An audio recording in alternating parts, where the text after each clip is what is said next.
If you were tricked into doing something negative, for example, like, I don't know, damaging a tree, they look at this like spiritual law pretty bad, but you did something bad to the tree, or you put, I don't know, a demonic entity on it, and you were tricked into it unconsciously, and then after, as you came back, you were reminded of the situation, and then you did something again to take out the demonic entity by scraping it off, and it's like now you're back in the position of karmic debt or something. Always remember that the Lords of Karma, which is Lord Anubis and the 42 judges, is always visualizing and looking at that and seeing the true intent as to what you had behind it, and measures the heart of the feather, measures the heart, basically with the feather, seeing whether or not you have a heavy heart. If you're put in a position where you're just like stuck in the middle and you just don't know how to make a decision, always just take some time to wait. But if you're pressed on something and you did something and you acted upon it, and you were probably just more than likely under a lot of pressure, and that's archon interference. One thing I do want to indicate, a lot of Christians and Catholics like to mix up the cross situation. See, the cross is a symbolic method of it being a crucifixion, correct? And it's a method of karma. It's a method of paying your karma.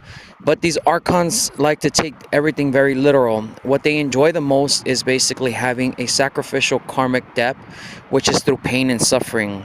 What you have to understand is, through Christianity, with the cross, when you go to a Catholic church or you go to a Christian church, more than likely it's a group of archons that are just ready to serve you karma in secret or harm you, whether that being in spiritual sense or that being in physical sense. Maybe somebody will disrespect you in person, or something will occur. However, karma is negotiable, as indicated prior. You can choose to do kind acts rather than paying your karma through any negativity.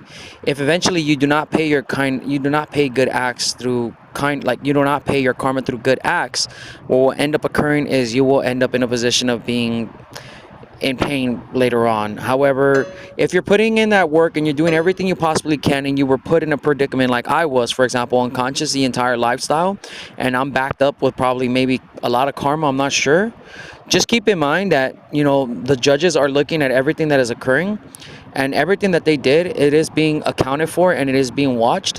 So therefore, in that sense, you do get credited for everything that you do in good kind acts.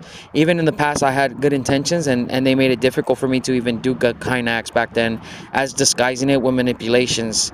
So just know everything will be documented, and you just have to pray to Lord Anubis and the 42 judges and notify them, I want a legal adjustment and I want a visualization as to what has occurred